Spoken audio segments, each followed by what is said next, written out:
Welcome back, everybody, to another edition of the Lucky Trader NFT Show. I am Preston Johnson.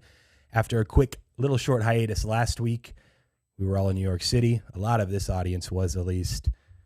Look, if it sounds like I was in New York and sick, it's because I am and I was. We're going to let Ryan Trost, who's our guest again from Know Your Horses and Lucky Trader, do a lot of the talking. We'll also let Ham do some of the talking as well. We're going to first start a little bit. He wanted to ask me a few questions about New York City and NFT NYC in general. We'll hit on those. We'll talk to Ryan, have an interview with him. And then at the end, we want to talk a little bit about the ENS claim for their tokens. Happened last night. Pretty cool thing for the community in general. And just kind of if we have time, macro discussion on gas prices, the Ethereum network, and potential secondary options for artists, collectors, and what's going on there. So with that being said, Ham, how was your week not being in New York? Did you survive? Was it okay? It was mellow. You know, Did you get a lot of real life things done, like more than normal? I mean, I feel like I have in real life coming at me from every angle all the time. So I appreciate any downtime I have. I know there was a lot of activity in New York. I know you were there. So I wanted to ask you, what was one of your biggest highlights of your trip? Highlights? Man, so I haven't been in New York City since it's been like a decade. And when I went, it was for 2 short days. I was picking up my brother who had spent some time living in New Jersey. And so we just stopped in New York for 2 days. Before that, I was like 16 years old. My family did a trip. I don't really remember New York City very well. Just West Coast kid, lived near LA. I was in Times Square because that's where a lot of the conference stuff was for the first like 3 days straight. And I went to a concert in East Village Wednesday night, aside from what was happening with the conference itself. And that was extremely refreshing because Times Square was hectic as hell. People everywhere, bikers honking horns. I swear there were like 19 bikers that almost got hit by cars. And it was stressing me out. And I was like, holy cow, is this like what New York City is?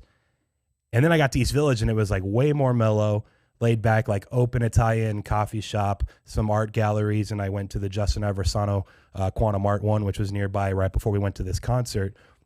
And it just changed my tune. So I actually really liked just the more laid back East Village vibe. And it kind of got me thinking just in general. I'll get a little Peter Jennings on everyone with some philosophical stuff. But especially this year in this space right now, it's been so like constant, pedal to the metal all the time, which is like Times Square. We need a little East Village in our life sometimes. And that like really brought some perspective to me while I was there in New York. And then it was really tough for me because I flew to London the next day for the weekend and then had to get back. So anyway, it was crazy for me. I need like 6 hours of sleep a night. First 4 nights, I slept like 4 hours each, and that's why I'm sick. My body couldn't handle it. But I really appreciated that like 5 to 6 hour East Village sector of it because I was able to step back, realize all the greatness that's been going on, all the cool people I got to meet, but that you still need that, I think, to be functional and efficient with what we're trying to do. So that's a long way of saying that was actually my favorite part of the trip, which is a weird one, but that's just how it was. We all need a little East Village in our life. Absolutely. Right. So from an NFT perspective, what's like a couple of really big takeaways that you took away from the time up there? Let's see. You should ask me some of these questions before. I could have thought them through. I'll say this. I like it when you freestyle. That was one of the That's true. You said I need to freestyle more often. From one of these other shows, I said, let's hear, Preston freestyle. So Alexis, the Reddit founder, Ohanian, I believe is how you say his last name. So what happened is like back in April, I bought these tickets thinking, there'll be like a few hundred or 1,000 people at this event. I'll go to all of these speakers and actually learn something. And it turned into like 6,000 people or more, a bunch of like side events and parties everyone was going to. Not that many people went to the speakers, but I went to a few and intentionally wanted to go to his. But my takeaway from him was honestly like how much. I actually made some notes. I'll just pull them up. Why not? He basically he thinks of everything in the form of a meme, and like how the memeability of stuff and how much value there is in that. And going forward, he said that's kind of how Reddit communities were built in the early days, where if you had this specific community and what they were doing was like memeable. And like that means so many different things all in one. But he said like those community managers and those people would like build it into something better. It was just going to happen. And so he thinks of like Web3, and he was kind of making parallels with Reddit and the starts there, and like what's happening with Web3 and all these like subcommittees and projects that are being built. Not saying go find the best memes and those are the ones that are always going to pan out, but essentially, like if you're looking for a parabolic type rise, it's going to be the stuff like Dogecoin. Yeah, and whatever, like it just works. It's a meme economy. Yes. Like it or not, we have to accept it and embrace it. We do. Did you have any other questions before we intro Ryan? We can take another minute or two. It's all good. Go ahead and bring in Ryan. Should we bring him in? Very excited to see what he has to say. I know he's been busy. He has been. Ryan, welcome back to the show, man. One question, I'm pretty sure you're local to New York anyway, so just give us the local New Yorker vibe of that whole week, the conference, anything you took away specifically. Yeah, no, it's funny that you mentioned that whole East Village compared to Times Square vibe. Yeah. So I've been living in the city for 4 years, and that's like one of the first things you really realize, like as you start to try and become a New Yorker, it's like you just kind of avoid that area. Yeah, so like when we think about so when NFT NYC was getting scheduled and everyone was like, yeah, it's in Times Square, like, the conferences are in Times Square, and then Zed had their meetup, which was in Times Square. I was like, oh man, I don't think I've been to Times Square in 3 years. Well, right, because I live in West Chelsea. Years. Yeah, I live in West Chelsea, which is it's literally right down the island on the west side. But yeah, we don't find ourselves up there very often. So when I went for the Zed meetup, I was like, wow, realize why I don't come here very often. I'll add one more thing. And I was telling Ham right before the show, he asked me a separate question. I was like, oh, let's wait for the show, but this is like not my thing, going and like schmoozing and networking with people. I don't even drink. I don't party. Like, it's kind of awkward. I'm the guy that, yeah, I'll be there in the corner on my phone listening to everyone talk. Like, that's how I am. So I think that made it worse for me when Times Square was just so hectic and there were all these people trying to say hi to everyone. So I appreciated that East Village vibe. Let's move on, though, to the Know Your Horses stuff. On top of that, the Zed tournament. Again, I'm not super into the Zed stuff. I know it would just take all my time away. We had you on a couple weeks back on the Lucky Trader NFT show, but you laid out a ton. By the way, I'll say this, and I'll admit I was wrong, because I talked to Logan, some of the other guys. I'm like, I think the interview went pretty well, but it was kind of over my head, to be completely honest. I wonder how many of the audience members would like be able to keep up. And a lot of the feedback was really strong. So that was just on me for not recognizing anything that you were throwing out. So just do that again if you can, because that ended up being really good. Ham said he had a bunch of people DMing him that he talks to about Zed more frequently. It was awesome. So go back if you're listening for the first time or viewing for the first time and listen to that episode. But here we wanted to talk about the tournament, and I'll let you just kind of take the stage on how that wound up, wrapped up, what the sentiment was like, and then kind of how things can improve going forward there, or how you think it fits into the space. Yeah, 100%. So, if you're not familiar with Zed, the tournament is like a completely new concept that I outlined a decent bit of when we did our original interview. But the long story short of it is that it's the first opportunity there was to have, kind of a tournament style where, round of 16, quarterfinals, then semifinals, finals. And then there was a unique kind of spin on the grand final. But there was a 2-week qualifier. And during the qualifier, you basically had to have your show rate be as high as possible in order to qualify to meet some cutoff criteria for each of the distance funnels. So in Zed, there's 9 different distances from 1,000 meters all the way to 2,600 meters in 200-meter increments. And for the simplicity of the game, the way that each horse's distance profiles work is that it's kind of layered across all of those distances, where you have sprinters, then you have marathon runners, and then you have in the middle distance runners. So for simplicity's sake, they split it into 3 different funnels. And your show rate for that individual funnel was going to be what helped you get to the cutoff. So you needed to race a minimum number of 30 races in one of the funnels in order to be eligible to qualify. And then the top 192 horses from each of those funnels would be the ones to go on into the quarterfinals and be qualified. And the full tournament, there was a 2-week qualifier, and then the actual event lasted over 2 days on a weekend, the 30th and the 31st. So there was the quarterfinals, semifinals, and the finals on Saturday. And then on that Sunday was the round robin style grand final. So I know in terms of like tournament structure, I just threw a lot of information out there about, if you don't know what distance funnels are and you don't know like really much about Zed, that might have sounded a little bit confusing. But long story short, there's basically 3 classifications of horses. And in order to have like a beta style tournament, the first real tournament that's been put on in Zed, there needed to be some adjustments made to kind of segment horses in places where they were supposed to go. And then they all met in the grand final where they raced every distance funnel in the game in a round robin style. So yeah, the tournament itself, that's how it was structured. So basically for about a week and a half, everyone got everything done, qualified all the horses that they felt they're going to qualify. And then a lot of people kind of waited until that Friday to kind of see where their horse was shaping up. It was almost like March Madness style. Like there were bubble horses who literally like every next race they had to race was extremely important because they were one podium away from qualifying. So we got this unique dynamic in Zed that didn't exist before where, the current state of the game can be a little bit of a grind in terms of it's become very ROI focused. People really are looking for opportunities to make money, and they feel like that's what the main purpose of the game is right now. In order to make, you make these acquisitions or they need to have a positive ROI. So all of this dynamic usually takes away from a kind of enjoyment and like hype factor because you're racing 100 times. Any one race isn't going to affect you as mentally as much as it would in a win or die tournament, right? So we got to see a unique part of Zed, I think, that we haven't seen before. And I think it electrified a lot of people's enjoyment of the game.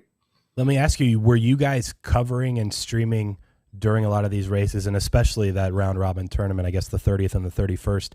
How was that? How was the perception? Were there a bunch of people in the chat like sweating along with everyone? Like just kind of give us a couple minutes on that.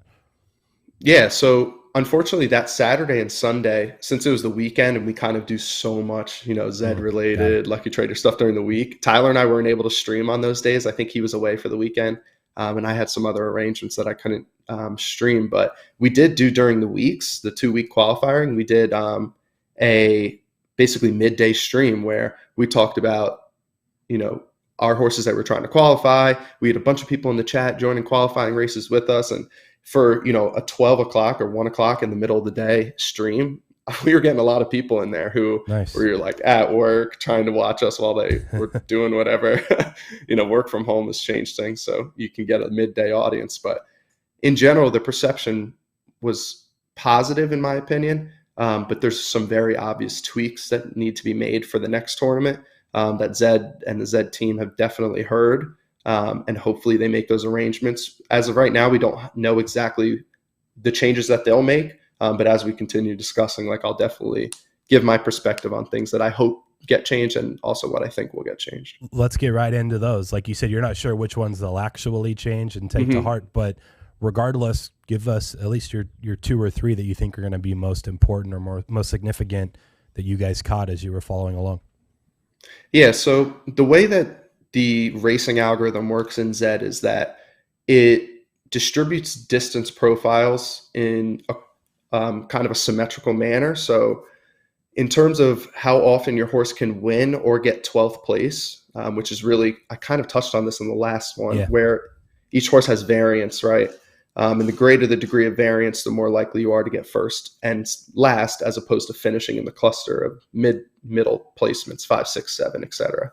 And obviously you want to be a horse that wins, but in Zed, oftentimes the horses who are winning the most are also getting 12th the most. Especially in low Z number or high Z number bred horses, Buterins, anything that's bred 2 or 3 generations deep. So because of this kind of symmetrical thing where marathon runners also have a lot of win equity, is what we call it, in sprints, where even though they won't win more than they'll get last place, if they're really, really strong marathon runners, they can get last place pretty consistently in sprints. So the way that the class system works is that you can basically class down. You could race in sprints 3 times, and then you could race in a marathon race and win that race. And this is called sandbagging. So effectively, in layman's terms, it's like a forced demotion of your horse, right? So that you could race against weaker competition. So people did that during the tournament. They did it before the tournament. So you would have some of the best horses in the game racing in some of the lowest classes in the game. And I think, for example, Princess of Power is one of the best horses in the game. Princess of Power qualified for the tournament with a 63% win rate and never got second or third the entire time. It basically gained, it went from the lowest class in the game all the way to the highest class in the game, where it belongs, to be fair. And it only won, and it only got last. So this dynamic is obviously not right. Ideally, you would have horses qualifying for these top flight tournaments by racing against horses who are as good as them. So there needs to be some type of method or some type of restraint put into the horses where maybe if there's free races available, they don't count for your class, right? So you can't declass. Yeah. That's basically one of the biggest problems in Zed, is keeping people and incentivizing people to race in the highest bracket that their horse is capable of. Because right now there's not as much of an incentive, because when you get to class 1 and you get to the higher class or higher buy-ins in class 1, it's insane. Like you're racing against minimum 6-figure horses, right? Horses that have made themselves, 10, 20 grand in 3, 4, 5 months. I'm guessing there's no way that they're decentivizing those horses or people to declass, right? Well, they actually just put out an update. The best, there wasn't for a long time, correct? Okay. Because you could go all the way down to class 3 and race in $50 buy-ins, which is the third most expensive buy-in in the game. They recently capped that, where the max for class 3 is 25, and then the minimum for class 1 is 10. So what people used to do is they used to go up and race in class 1 in their worst distances because they know they're going to lose to actual sprinters or actual marathons. And then they would declass themselves. But now you can't do that. Without paying more. You can do it, but you'll have to pay 4 times more than you used to. There's no free races currently. So they're obviously addressing that and thinking about the best way to eliminate that as an issue. And if they can do that, or they can manipulate the tournament to somehow be requiring you to race in paid races, or in general just racing in the class you belong in, that would be really advantageous. I don't think I had the right answer. I'm hoping what they come up with will change some of the mechanics of the game, and in terms of the way the class system works. We've all been waiting for that for months. It's really much more complicated than you'd think. And well, honestly, you probably think it's complicated given what I've explained so far. Yes. But yeah, it's a dynamic ecosystem, right? If as you change the class structure, you're going to inherently change the ROIs of horses across the entire playing field. So you could see how any single change you make is going to be really, it's going to have a lot of gravity. For sure. No, you articulated. But as far as the tournament itself, so the quarterfinals, once you qualified, the quarterfinals were decided by class points. So normally in a traditional tournament, it would seed, right?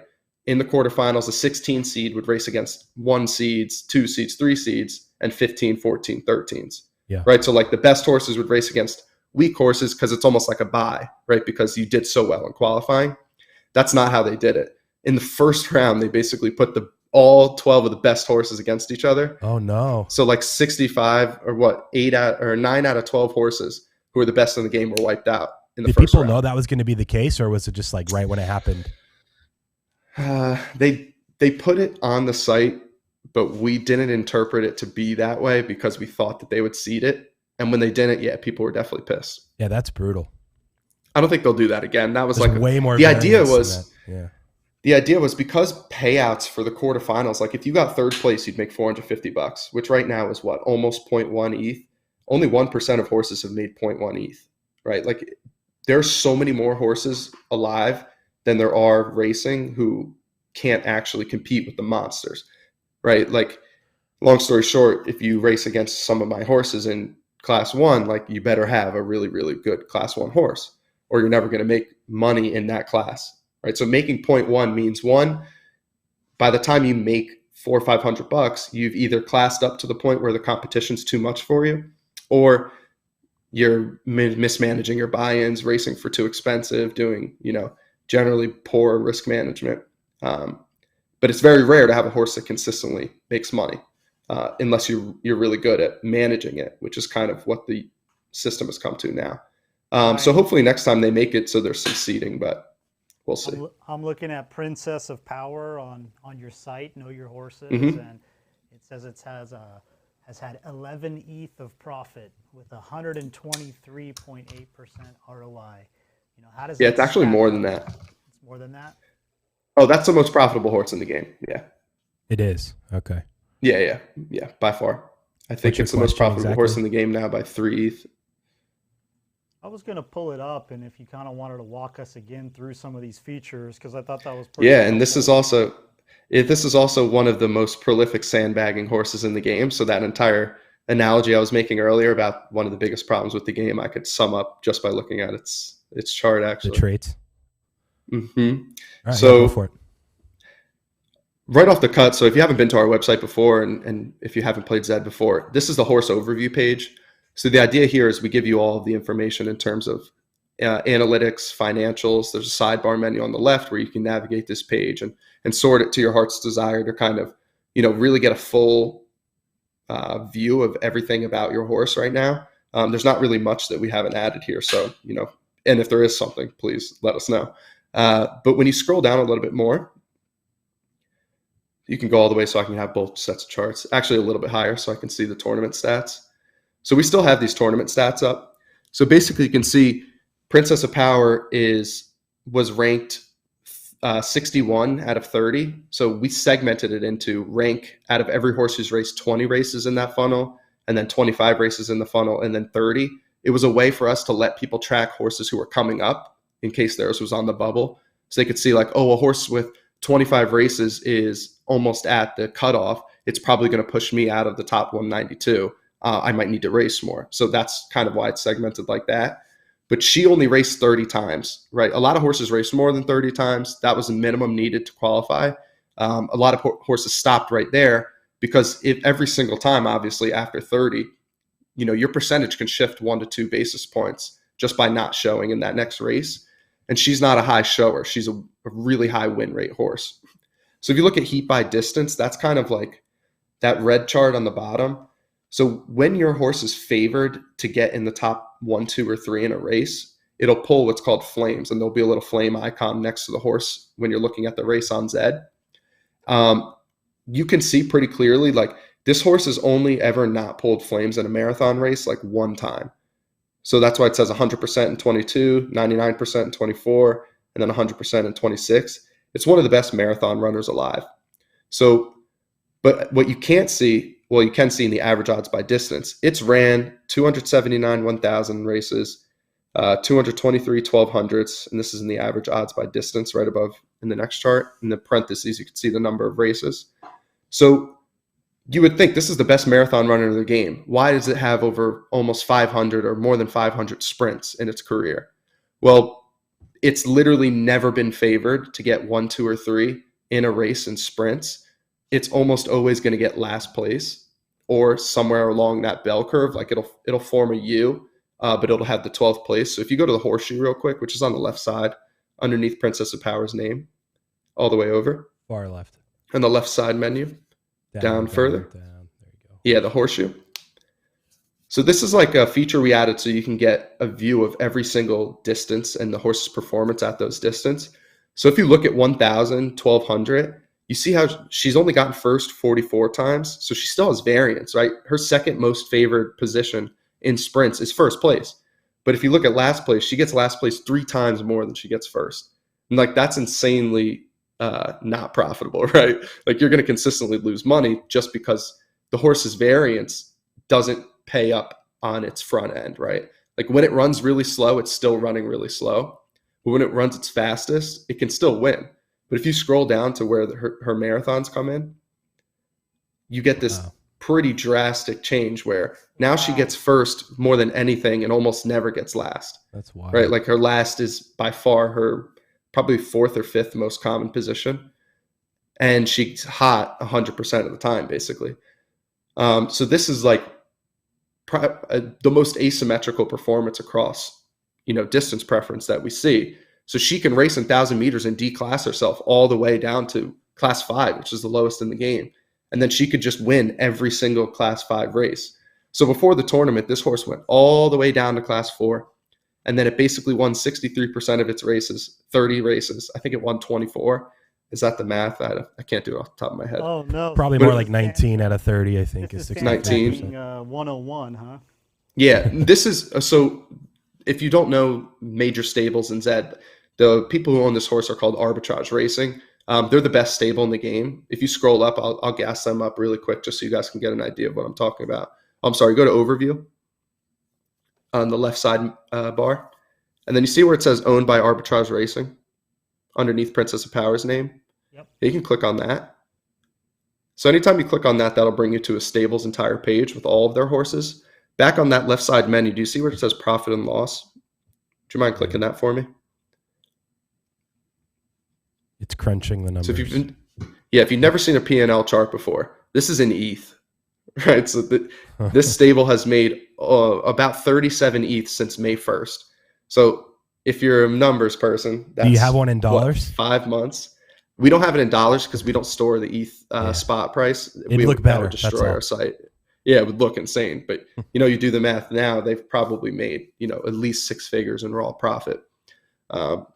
Even with ETH moving all over the place, because a lot of this ETH was earned, when it was already above 3K, and if anything, the lowest it dipped maybe to 2,500. So they're definitely in the 6 figures in USD. But this is the best stable in the game, right? Very consistent. All they do is make money. They've never had a period where they're drawing down.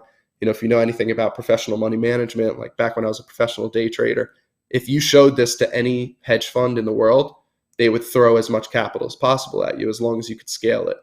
Because this is what you're looking for as someone who's looking for yield, right? Like you could buy this stable if you wanted to, probably $500,000 or maybe $1 million, and they'll do everything for you and you get the yield, right? 5 months, you extrapolate that out to a year. If they're able to keep this up, they make 50 Ethereum a year. They're already making 150K in net revenue on this small project you can buy for 500K, right? So like that's where those are some bigger Zed ideas, like people thinking about doing that and VCs coming in, etc. But this is the poster child of how to play Zed right here. It reminds and I know me, that was a little bit of a tangent. Yeah, no, I think that's good because it reminds me, and it kind of gets to the next question I had lined up here. It reminds me of some of the scholars and guilds set up on Axie Infinity in the sense that they're renting out the NFT assets, the Axies to play. They're earning yield. You split it between the person that they're renting from and then them. And, the 40 to 50 bucks a day in SLP can be worthwhile for someone living in the Philippines or Venezuela, whatever it may be.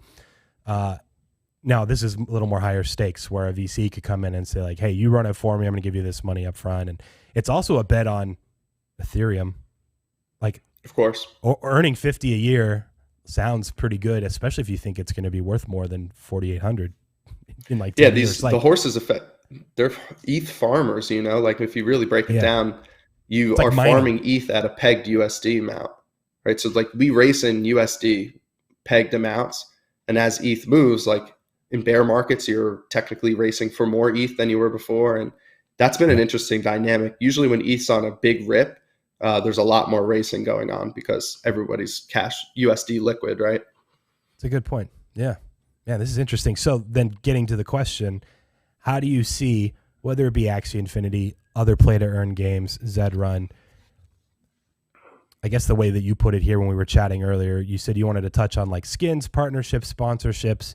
How do you see that all coming together then? Because I've been a part of a few calls with Ready Player DAO, Community Gaming, the Axie Infinity team. How do we figure out how to like make this esports? That's what they're trying to do, and I think it's just a matter of time. But ultimately, I think either way, whether it's as big as esports or not, there's opportunities for partnerships, sponsorships. So where do you see that going? Have you seen stuff already, even during the last tournament? If you were paying attention, I'm not sure if there were a few sponsorships of sorts. But just kind of take it from there and let us know what you've seen there. Yeah, so that's dynamic as well. Like the main thing right now is that there's been partnerships that were released in form of skins. So basically you have the horse and on it has an overlay of like a branded skin. There was an Atari partnership. There's Stella Artois. There's an upcoming NASCAR partnership where everyone who bought the Zed Pass Edition 1 were getting airdropped a random rarity of NASCAR skins. And then there was also the Preakness Stakes partnership.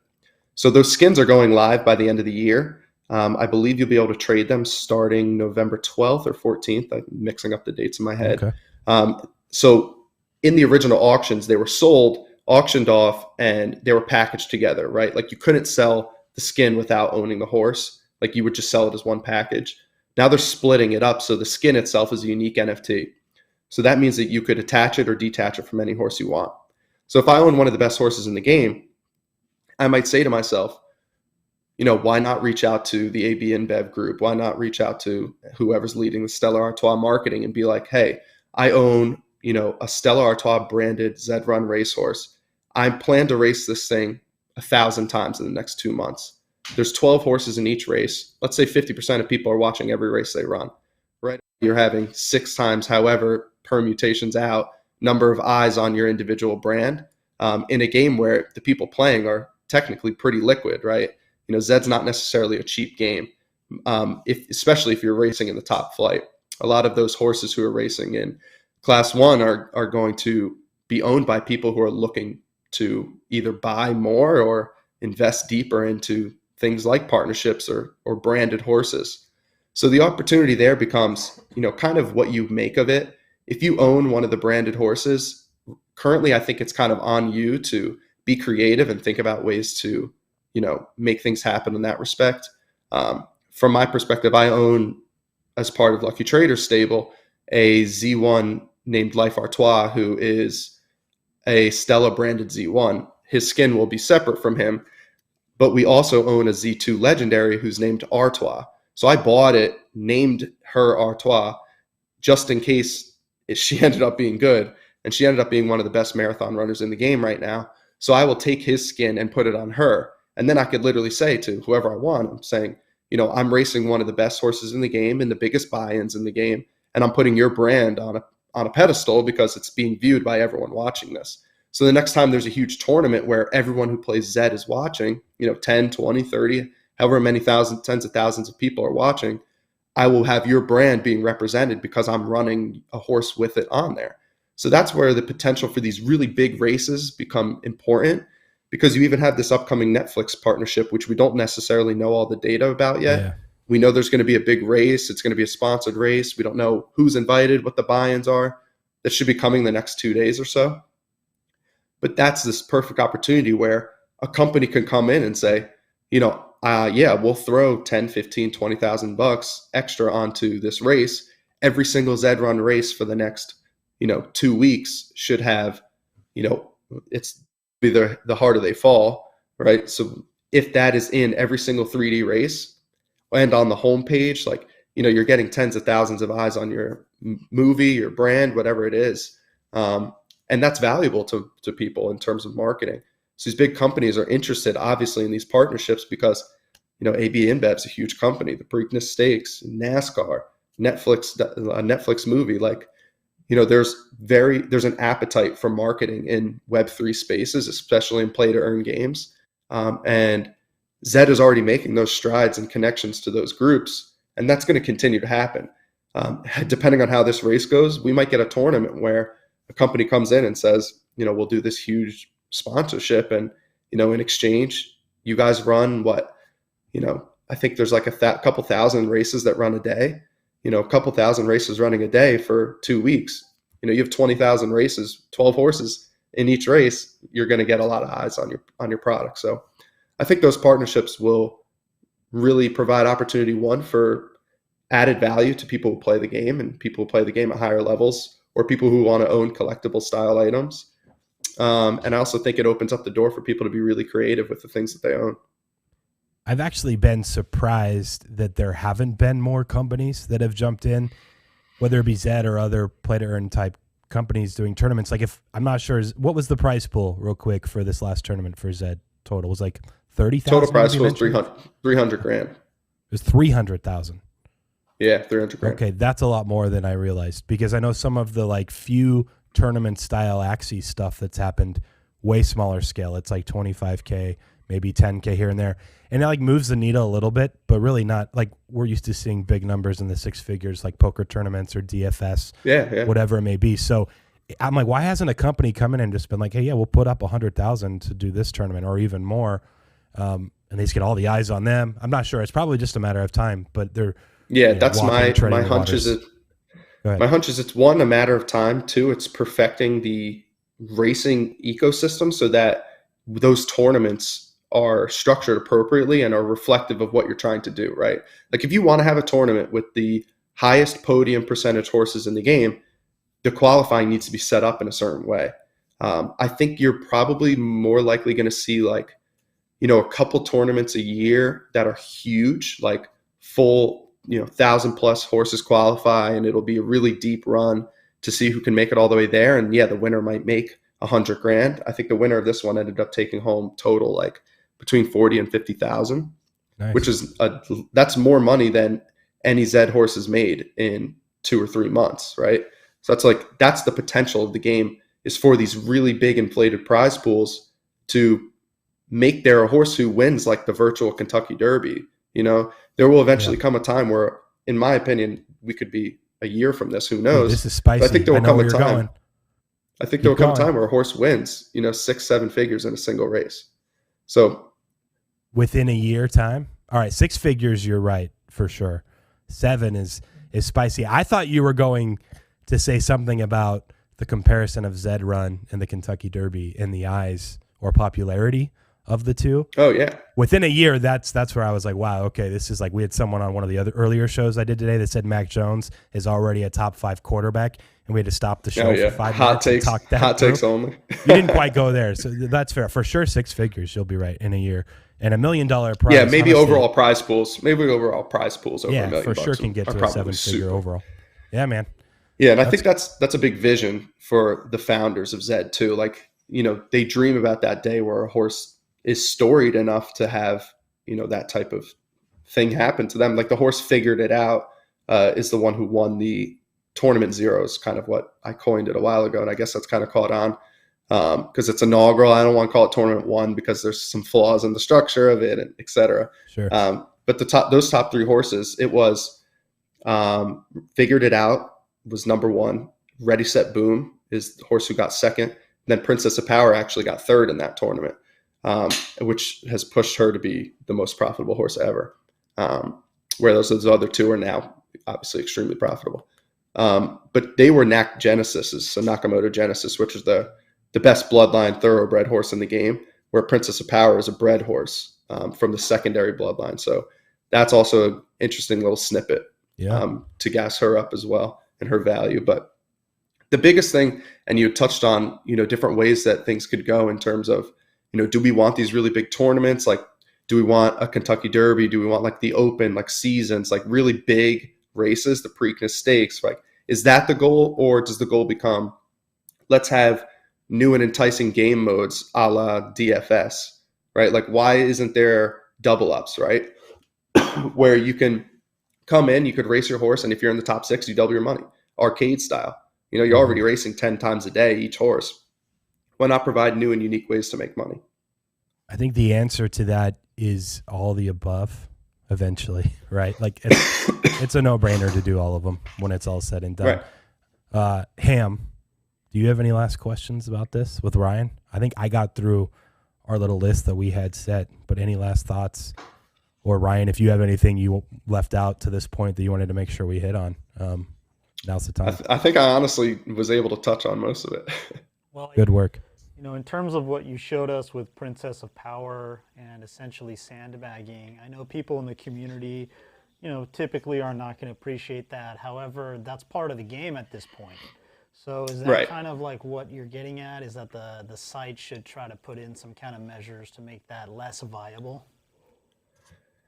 Yeah. So it comes down to, just like in any game, there's going to be a meta, right? Like back when I used to play Call of Duty, there were like really specific things people would do that were overpowered, right? Like everyone was always commenting on something that's overpowered. Basically every game, every strategy or skill-based game you've ever played is going to have something that is the current meta. It's what is the easiest way to make money or the easiest way to advance through the game. Right now, due to the structure of the game, sandbagging and having a really distant specialist horse who can matriculate up and down the class system is the most profitable thing there is. And arbitrage racing showed that. But the fact of the matter is it doesn't really meet the vision of the game, right? The vision of the game is that there needs to be logical progression. You need to be incentivized to progress, and you should want your horse to race in its absolute best against the best it can all the time.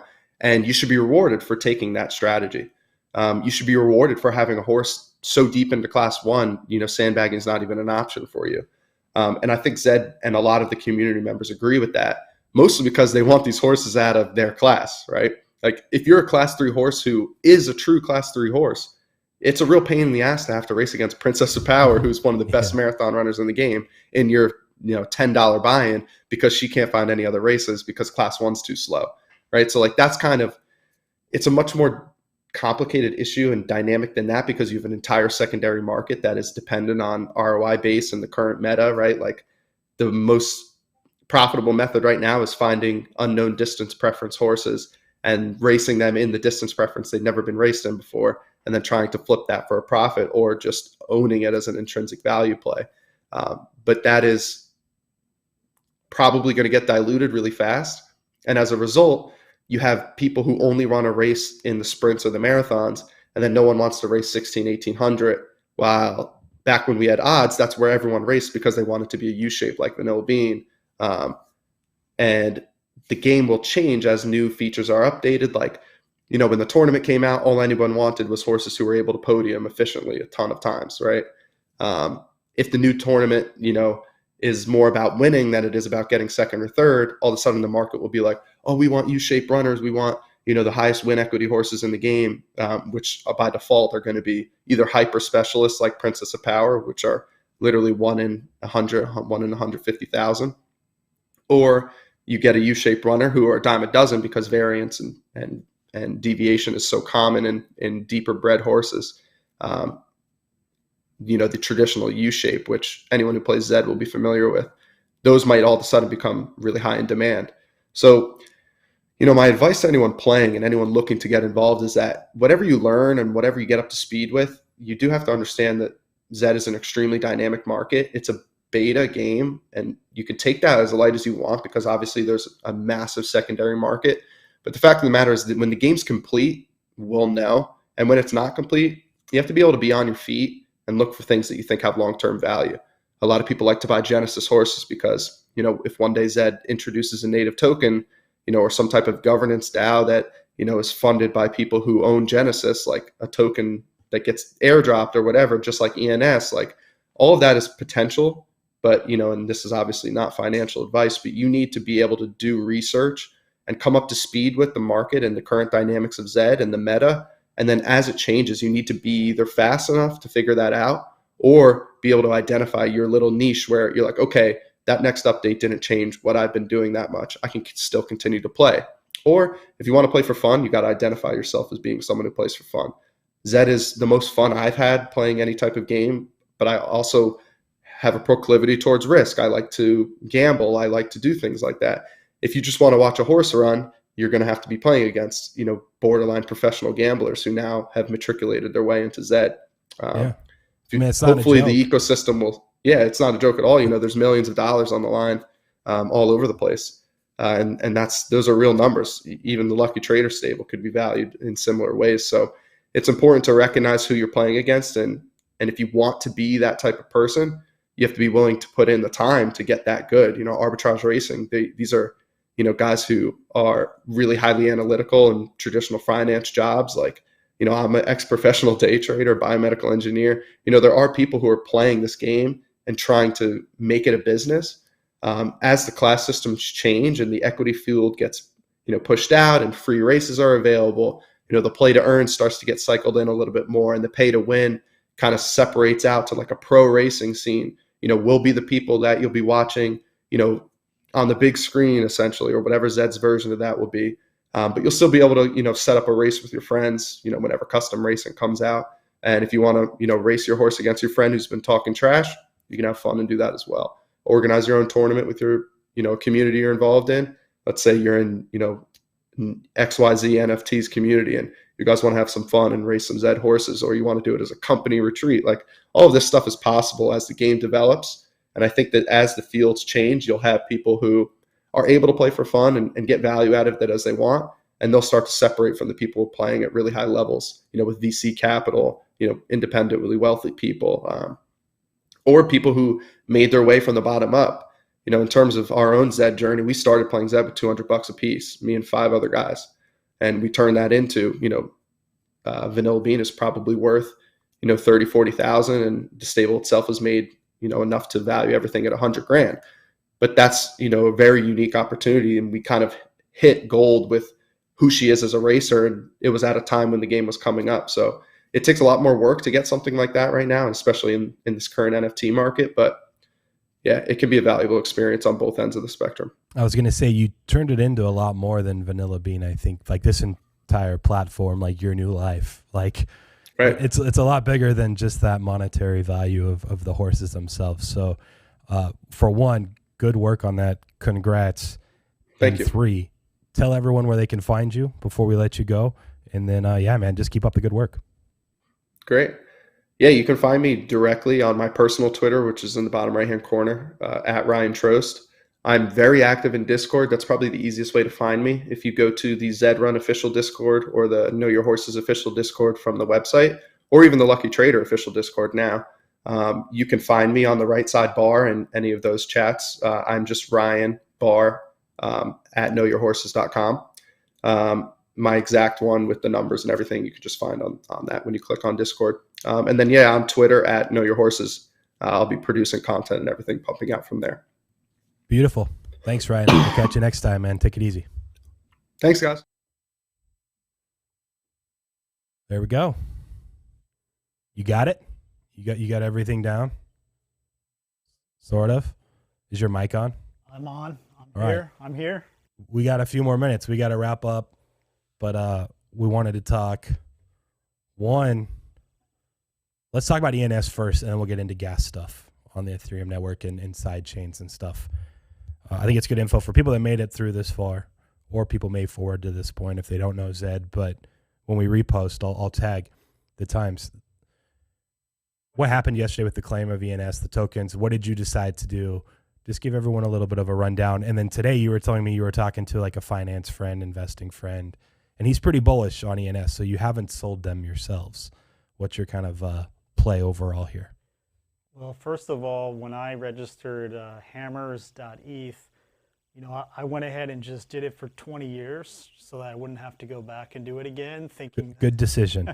Number one, probably Ethereum would be more expensive in the future. Gas fees could be more expensive. And also it's like, less work. So I'm saving myself time for the future. That ended up being a good decision. Without knowledge of this, they just released this information that they were going to calculate a share of tokens to be distributed to ENS domain holders. And the way that they were going to do that is by looking at the oldest domain you've held, plus how long in the future you've registered a domain. So up to 8 years in the future. So, I ended up getting a decent share of the tokens, and they've essentially moved over this protocol to the community. They're creating a DAO. I'm not an expert on this. I was just kind of made aware as being part of the fortuitous group who was going to receive some tokens. Now, for myself, I have not claimed those tokens yet. I kind of feel like it might be best to just kind of do nothing right now, because you don't have to claim these until May of next year. Yeah. And gas is super high, and the ENS token price is all over the place. But people that I've talked to think that there's reason to believe that it should continue to go up. What's your take on this subject?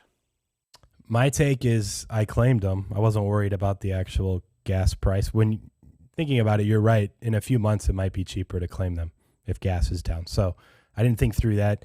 I also was fortunate enough, I think, to do a few 10-year domains that got me the full allotment there. My problem is because I kind of was ENS.eth hunting back in the day. I just kept them all in 2 wallets. And so it's per wallet. So I missed out if I had kind of spread them around, but nobody knew this was happening regardless. So I can't tilt over that too much, but I'm not sure. I haven't dug in personally into the details. If I think .eth domains are going to be the future, which I think it's going to be part of the future, then great. I still don't know what the token necessarily represents outside of governance of something Web3 related to ENS. I don't know what that is yet. It's hard to value that or quantify that, right? And so I think there's a lot to be learned there. I think for people that have tokens and could use like 0.2, 0.5, 1 ETH, just like in extra funds, or converting it to cash and use it in your real life, I don't think you should sweat it too much. I think you should just convert it and take it. If you want to invest in like the future of the space, you could just hold on to them. So I don't think I know or have a correct answer, but I know some of the people you talk to are a little more bullish on the long-term prospects of it. So I don't know. I think it's an interesting discussion, and I haven't done enough research to really say one way or the other. I think we all need to research it more. I'm generally bullish on the concept and obviously on the space. Otherwise, we wouldn't be here. I am aware that Coinbase has taken a special interest in, becoming a delegate, and they're one of the top delegates. Yeah. And also, I kind of assume that they want to continue to collect these tokens to increase their, voting power, if that's the way to do it. And that's kind of an interesting concept. That's when you said it that way to me earlier, right before we hit record, it kind of made sense to me. Where like, all right, down the road, if .eth, ENS is going to be a thing, these domains, Web3, like these powerhouses are going to want as much governance over whatever it is these tokens provide, that they're going to be trying to accumulate and buy them from you as often as possible. And if that's the case, the price is going up. Now, do I think a lot of people are claiming these and dumping them and maybe the price goes down in the short term? I remember when Super Rare tokenized their entire, I don't know, was it a month and a half, 2 months ago now? Their entire company, essentially. It was like a 2-3x that went all the way back to near where they opened at for a week or two, and now it's probably climbed back some. Like, it's going to fluctuate quite a bit. So that's why I'm not necessarily jumping in one way or the other, either boat. But yeah, the long-term vision of like powerhouse Coinbase, Lucky Trader, whoever it is that has MetaMask, OpenSea, like anyone that has anything to do with anything, like they're going to want as many of those ENS tokens as possible. And if that's the case, then they're going to be valuable and hard to come by. Yeah, and I think like a big takeaway, no matter what you think is going to happen, is that the fact that there was an airdrop of this magnitude and people in the community, including ourselves, were recipients of these tokens, is just a testament to how early we are. Sure. It is still early. This feed is early. I mean, just Lucky Trader being in the space is early. I still believe this, and I think this will change as the Coinbase platform comes out. I think that will be like a big trigger for mainstream adoption. We have Facebook and Microsoft and other companies trying to, in my opinion, kind of like give their own interpretation of the metaverse. But in my opinion, like where there's skin in the game and there's ownership, that's the metaverse that a lot of people are going to be most attracted to. And I'm not sure that, a big company like Facebook is in a position to offer that experience. They certainly can lead the charge in like, a virtual reality, 3D experiences, sure, all of this, but it's this ownership, this tokenization and ownership and having skin in the game. That's the big differentiator for me. And so we'll kind of see where this goes. So let's wrap with this. We don't really have a set time on these, but we'll say about an hour is in 5 minutes or so. You can go back to the split screen in a second after I ask the question, because I'm curious what you think. But someone heard you just say it's still early. They're out there like, oh, wow, Ham thinks it's still early. He made a lot of great points. Okay, so what do? They're like, all right, set up the MetaMask, like get some Ether, like, holy cow, in order to mint this thing I like that I thought cost 0.04, now it costs 0.06 because I'm paying 50% VIG because the gas on Ethereum network has been insane for over a month straight now. Here's an example. I have a good friend, Amanda Devick. She's a pixel artist. There's so many 10,000 profile picture projects now. There's so many of them. It's pretty stagnant. She's like the only one I know that hand pixelated all pieces of all 10,000. Like most of randomly generated like cartoon pictures that are a little easier to do and done by code. She literally started in May doing artwork for all 10,000 of these. By the time she launched, one, the price of Ether is just way higher. Gas prices are higher. And then it's kind of a little bearish market as well. So one thing she just started doing after the conference we were at last week in New York, I noticed she's been tweeting about it a lot. Elrond is a side chain, and she's been putting stuff up on there. And eMoon is like the open sea of Elrond, more or less. And she's been putting stuff there, and it's been getting bought like pretty freaking regularly. And she's realizing like everyone's, for one, it's been stagnant on the Ethereum network because gas is so high. Plus, people just kind of got burned out after a while. And she sold some of hers. So it wasn't like completely dead or anything, but didn't do as well as she had hoped, especially because of all the time she put in, because she literally hand pixelated every single one.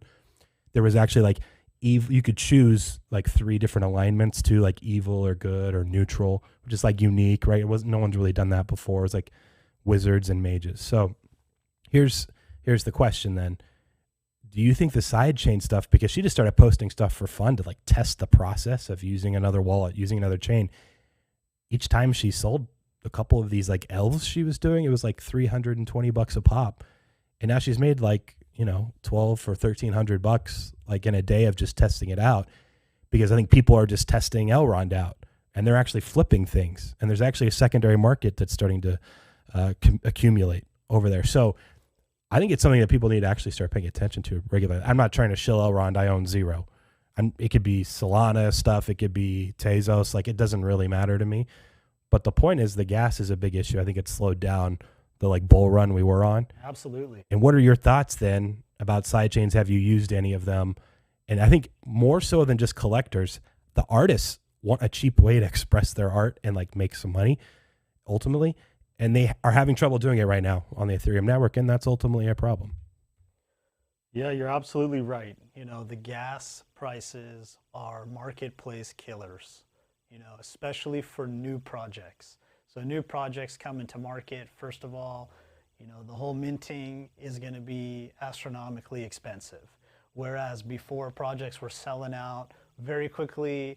Now projects are a little bit slower on the uptake. Then you have projects that the price point is much lower, and people have to decide, like, is it worthwhile to buy something that's 0.05 and pay 0.02 or so in gas.